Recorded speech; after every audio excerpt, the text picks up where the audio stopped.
رحم الله من قرأ الفاتحة.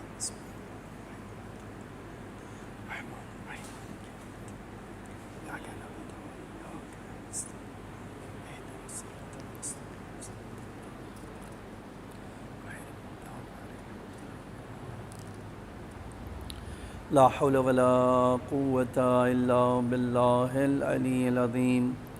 أعوذ بالله السميع العليم من الشيطان الرجيم. بسم الله الرحمن الرحيم. الحمد لله الذي لا يبلغ مدحته القائلون ولا يحصي نعمه العادون ولا يودي حقه المجتهدون، الذي ليس لصفته حد محدود ولا نعت موجود ولا أجل ممدود، فطر الخلائق بقدرته ونشر الرياح برحمته ووتدى بالصخور ميدان أرضه، ثم الصلاة والسلام والتحية والإكرام على بشير النذير والسراج المنير حبيب إله العالمين أبي القاسم المصطفى محمد. اللهم صل على محمد وعلى محمد وعلى آله الطيبين الطاهرين المعصومين المظلومين الغر الميامين، لا سيما الإمام المبين بقية الله في الأرضين الحجة الثاني عشر الإمام المهدي المنتظر صلوات الله وسلامه عليه. أما بعد، فقد قال الله تعالى في محكم كتابه المجيد وفرقانه الحميد وقوله الحق. بسم الله الرحمن الرحيم. ولو شئنا لرفعناه بها ولكنه أخلد الأرض واتبع هواه فمثله كمثل الكلب إن تحمل عليه يلهث أو تتركه يلهث، ذلك مثل الذين كذبوا بآياتنا فاقصص القصص لعلهم يتفكرون. ایک صلوات پڑھیے محمد و آل محمد. اللہم صل علی محمد. ایک سورہ حمد اور 3 مرتبہ سورہ توحید پڑھ کے مرحومہ فریدہ بنت رمضان علی ویرانی کی روح کو ارسال فرمائیں.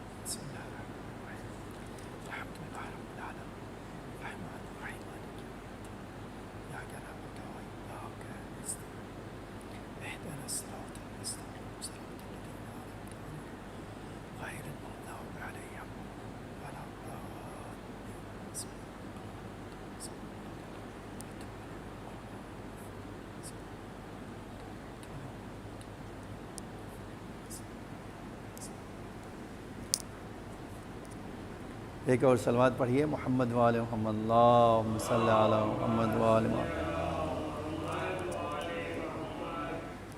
سورہ اعراف کی 176 نمبر کی آیت میں اللہ تعالیٰ ارشاد فرماتا ہے کہ اگر ہم چاہتے تو انسان کی روح کو بلند کرتے تھے، لیکن انسان نے خود اپنے آپ کو زمین کی طرف جانے کے لیے چن لیا اور اپنی خواہشات کی پیروی کیا.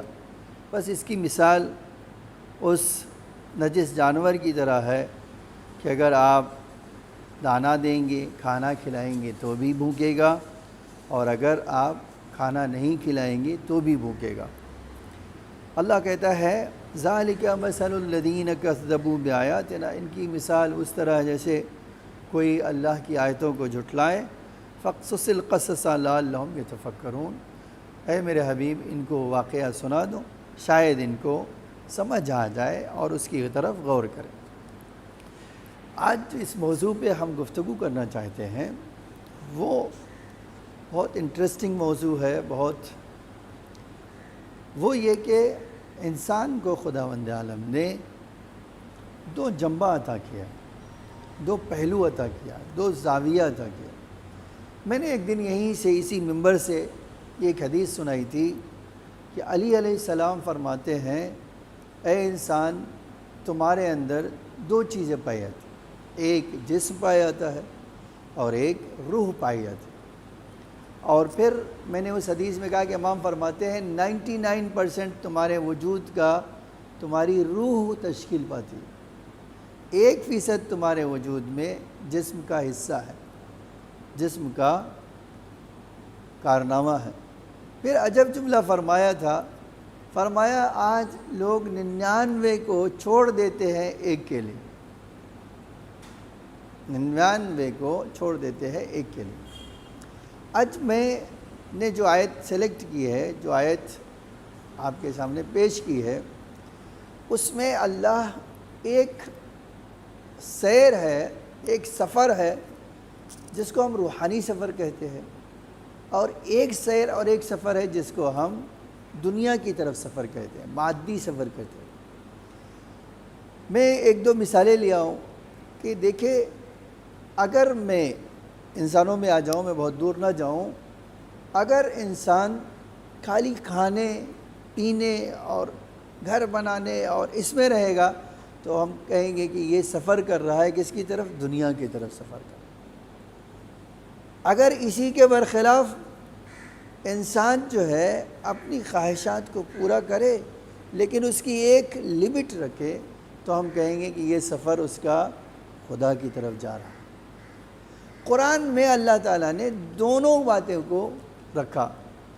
جو میں نے آپ کے سامنے پیش کیا اس میں اللہ کہہ رہا ہے کہ انسانوں میں اکثریت وہ ہے جو اس سفر کی طرف جانا ہی نہیں چاہتے، اس سفر کی طرف رخ ہی نہیں کرتے، ان کا سارا جو ہے دھیان اس زمین کی طرف۔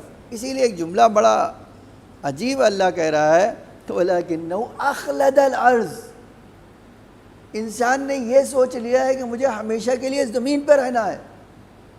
ایک جگہ قرآن میں کہتا ہے اِسْتَاقَلْتُمْ، جب اللہ کہہ رہا ہے ادھر آؤ تو تم زمین سے چپک کے بیٹھ گئے ہو۔ ایک جگہ سورہ نور میں کہہ رہا ہے کہ میرا رسول تو گیا تھا کہ تمہارے پیٹھ سے بوجھ ہلکا کر دے۔ وَالْأَغْلَالَ الَّتِي، وہ رسیوں کو چھوڑوا دے جو تمہارے وجود میں پائی جاتی، لیکن تم نے ان سب کو چھوڑ کر کیا کیا ہے؟ ان میں سے کسی ایک چیز کو نہیں اپنایا، اپنایا تو کیا؟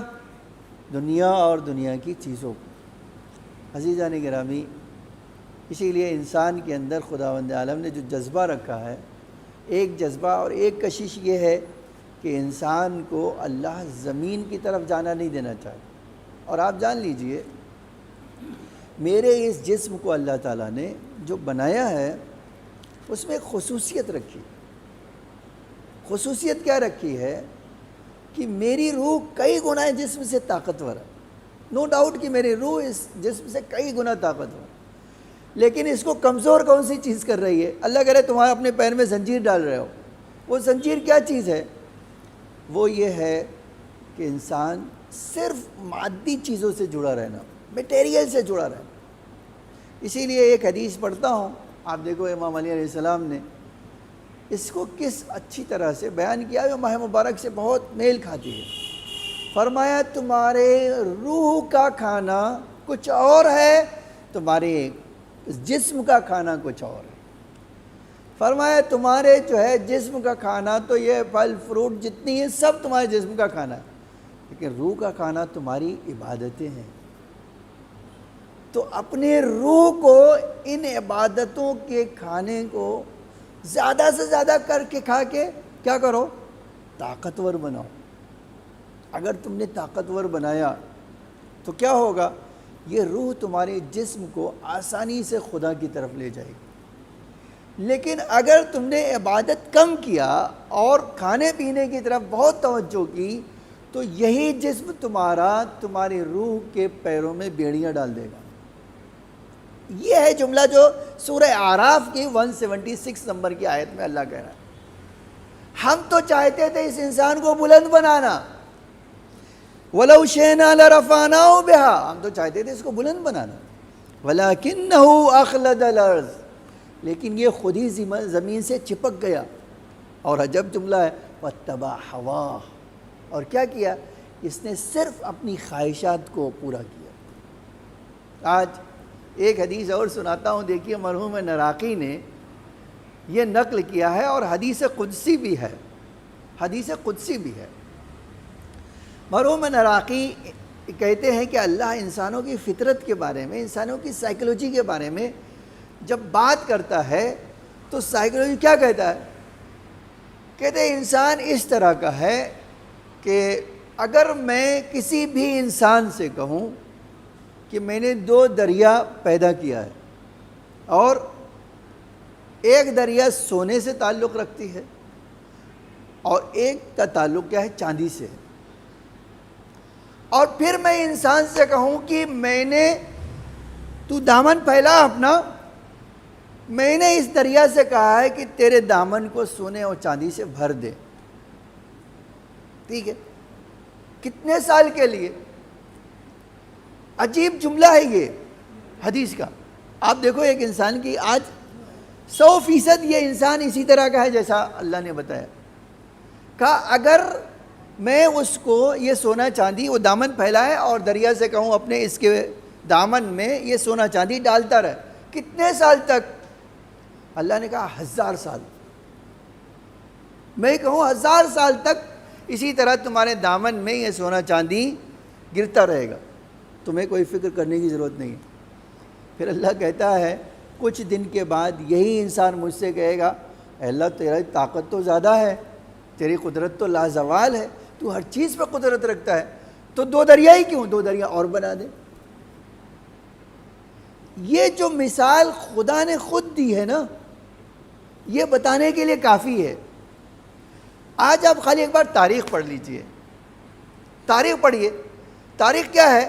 آج اس انسانوں کی تاریخ پڑھیے جن کے پاس جو ہے قارون کا دل بھر گیا پیسے سے؟ نہیں، اتنا قارون کا خزانہ اتنا زیادہ تھا، اس کے باوجود اس کا دل بھرا نہیں۔ آج اسی طرح معاویہ کا پیٹ بھرا کھانا کھانے سے؟ نہیں بھرا۔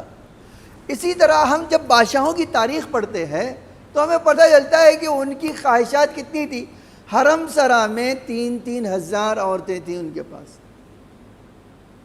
آپ اگر ان سے وہ مر گئے اور جہنم میں پہنچ گئے ہوں گے اس لیے کہ دوسروں کا حق مار کے تو کوئی اللہ کا قرب حاصل نہیں کر سکتا، اللہ کی رضا تو حاصل نہیں کر سکتا۔ تو آپ اندازہ کیجئے کہ خواہشات، اللہ کہہ رہا ہے وَاتَّبَعَ هَوَاهُ، یہ وہ لوگ ہیں جو انسان نہیں ہیں، یہ جانوروں کی طرح خالی اپنی خواہشات پوری کرنا چاہتے ہیں۔ ہم چاہتے ہیں انہیں بلندی کی طرف لے جانا اور یہ پستی کی طرف جا رہے ہیں۔ ہم چاہتے ہیں انہیں روحانی سفر کی طرف لے جانا اور یہ مادی سفر کی طرف جا رہے ہیں۔ ہم چاہ رہے ہیں انسانی کمالات کو بڑھانا، یہ جانوروں کی صفت بڑھا رہے ہیں۔ نتیجہ کیا ہوگا؟ اللہ کہتا ہے ان کی مثال بالکل اس کتے کی طرح ہے۔ یہ بہت سخت مثال اللہ تعالیٰ نے، لیکن اللہ نے دیا ہے۔ فَمَثَلَهُ مَثَلُ الْكَلْبِ، اس کی مثال کتے کی طرح ہے۔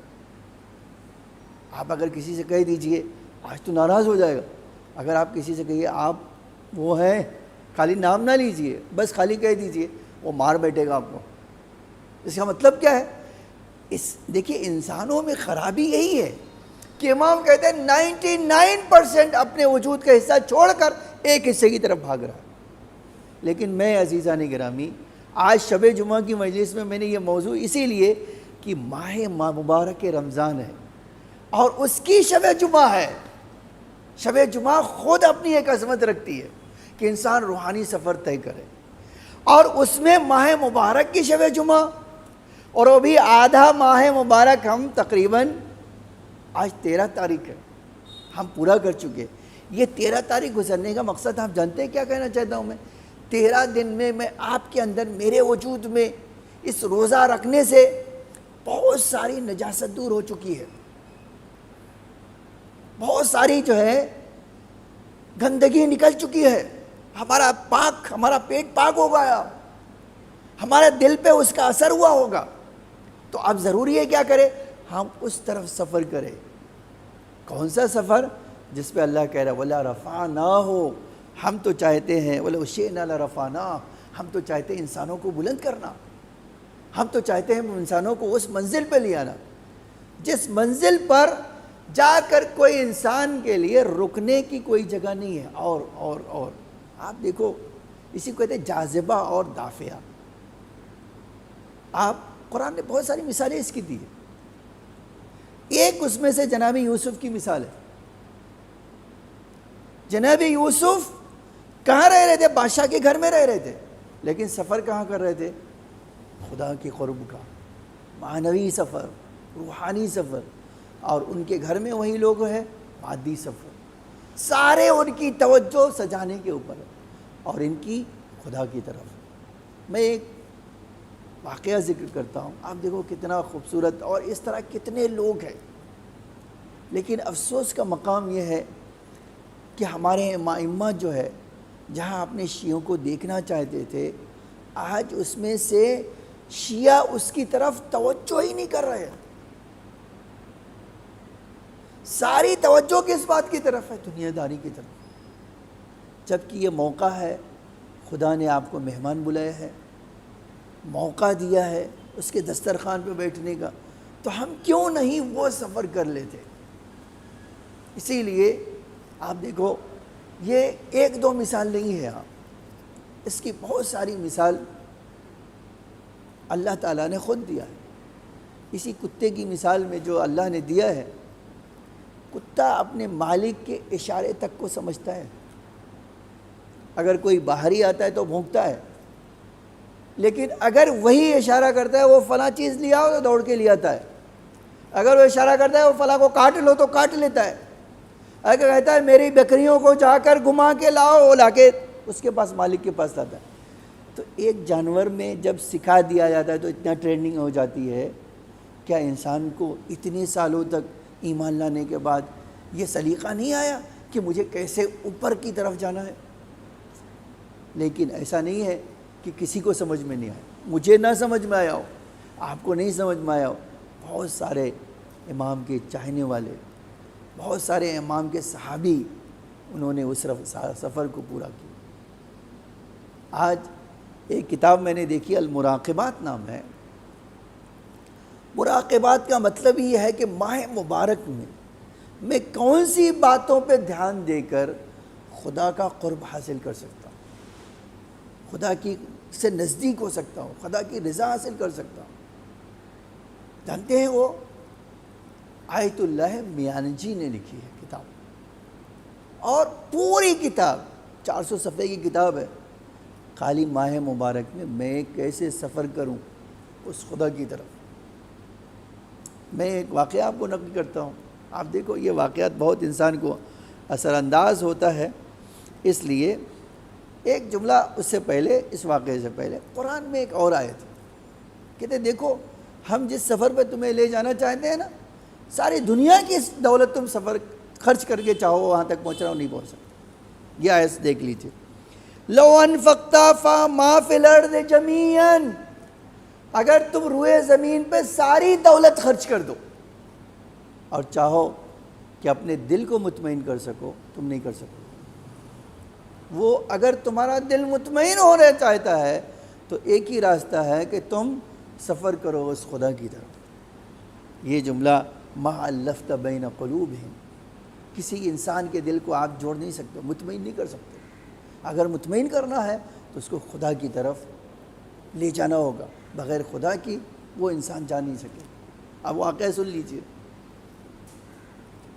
ایک ہمارے وہاں جب حوض علمیہ قم بنا، حوض علمیہ قم پہلے نجف کا حوضہ تھا، بعد میں حوض علمیہ قم بنا، اور اس کے بنانے والے دو بزرگ مر جاتے، ایک عبد الکریم حائری اور ایک آیت اللہ محمد تقی بافقی. یہ دونوں نے، اور رہنے والے یہ دونوں کہاں تھے؟ عراق کے. ایران کا ایک چھوٹا سا شہر ہے عراق، وہاں کے رہنے والے تھے. ان دونوں نے وہاں سے سفر کیا اور آئے کہاں؟ آئے قم. ایک حوضہ انہوں نے بنایا، مدرسہ بنایا. اب جب یہ دونوں آئے تو پہلے سے قم میں بہت سارے علماء تھے، بڑے مراجع تھے، جیسے آغا حجت تھے، آغا صدر تھے، اور مرحوم فیض تھے، اور ماشاءاللہ مراجع تھے. جب یہ دونوں آئے اور انہوں نے مدرسہ بنایا تو پورے قم کی توجہ ان کی طرف ہو گئی، اور جو شرعی پیسے آتے تھے خمس کے اور اس کے، ان کی طرف جانے لگے. لیکن ان علماء میں سے بڑا باکردار ہوتے تھے.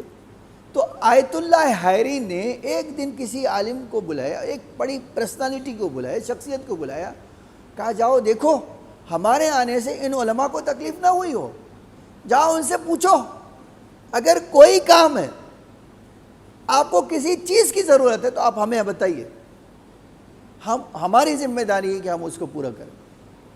اچھا، یہ اتنے بڑے مرجع تھے اور یہ دونوں، اب ان کا آدمی ایک مرجع کے پاس، دوسرے کے پاس، تیسرے کے پاس، چوتھے کے پاس گیا، اور جب آغا حجت کے پاس گیا، آغا حجت آج بھی اگر آپ جائیں تو دیکھیے 3-4 مدرسہ انہوں نے بنایا ہے، اور مدرسے حجتیہ انہوں نے بنایا۔ آج آپ جائیں گے تو پورے قوم میں آپ خالی پوچھیے مدرسے حجتیہ کہاں ہے، وہ آپ کو بتا دیں گے۔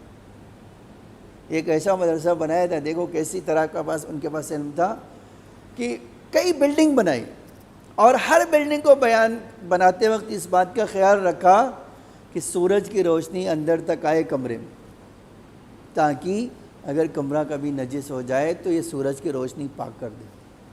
آپ دیکھو حکمت کیسی تھی ان کے پاس۔ انہوں نے کئی مدرسے، ان کے پاس جب آیا آغا عبد الکریم کا آدمی آیا، اس نے بڑے ادب سے بات کی اور کہا آغا میں ایک پیغام لے کر آیا ہوں۔ کہو کیا پیغام؟ کہا پیغام آغا یہ ہے کہ آغا عبد الکریم نے کہا ہے کہ جا کر آغا کو ہمارا سلام کہو اور یہ پیغام دو۔ تو کیا پیغام دو؟ کہ اگر آپ کو کوئی ضرورت ہے، کسی طرح کی پریشانی ہے، تو کہا آپ ہمیں فرمائیے، ہم آپ کی وہ ضرورت بھی پوریں گے اور پریشانی دور کریں گے۔ تو بڑا عجب جملہ، اس کو کہتے ہیں، آپ دیکھو سیر اللہ، اس کو کہتے ہیں کہ روحانیت کی طرف، اللہ کی طرف سفر کرنا۔ انہوں نے کہا جا کر ہمارا سلام کہو عبد الکریم کو، ان کو ہمارا سلام کہو، اور ان سے کہہ دو میں عبد الکریم کی طرف سفر کرنے کے بجائے کریم خدا کی طرف سفر کر رہا ہوں۔ وہ سمجھا ہی نہیں وہ کیا کہہ رہے ہیں۔ دیکھیے، جب ایک مرجع کسی کو بھیجتا ہے تو اس کی حیثیت ہے، اس کی ویلیو ہے، اور ایسے تو کسی آدمی کو نہیں بھیج دیا ہوگا کہ روڈ چھاپو آدمی کو بھیج دیا ہوگا جاؤ مہاراجہ کے پاس اور یہ پوچھ کے آؤ۔ خود آج جب واقعے لے کر ایک ایسی شخصیت کو بھیجا جس کا احترام سب کرتے۔ اب جب اس نے سلام کیا اور یہ بات کہی تو اس نے کہا جا کر کہہ دینا ہمارا سلام کو کہ تو عبد الکریم کی طرف سفر کرنے کے بجائے میں کریم خدا کی طرف سفر کر رہا ہوں، اب مجھے کسی چیز کی ضرورت نہیں۔ ایک بار یہ ڈر گیا کہ آغا شاید ناراض ہو گئے، اور وہ سمجھا نہیں اور چلا گیا۔ لیکن دوسری صبح آغا حجت نے اپنے داماد سے کہا جاؤ فلاں فلاں عالم کو میرے گھر بلا کے لاؤ، جاؤ فلاں فلاں عالم کو میرے گھر بلا کے لاؤ۔ وہ گیا بلا کے لائے۔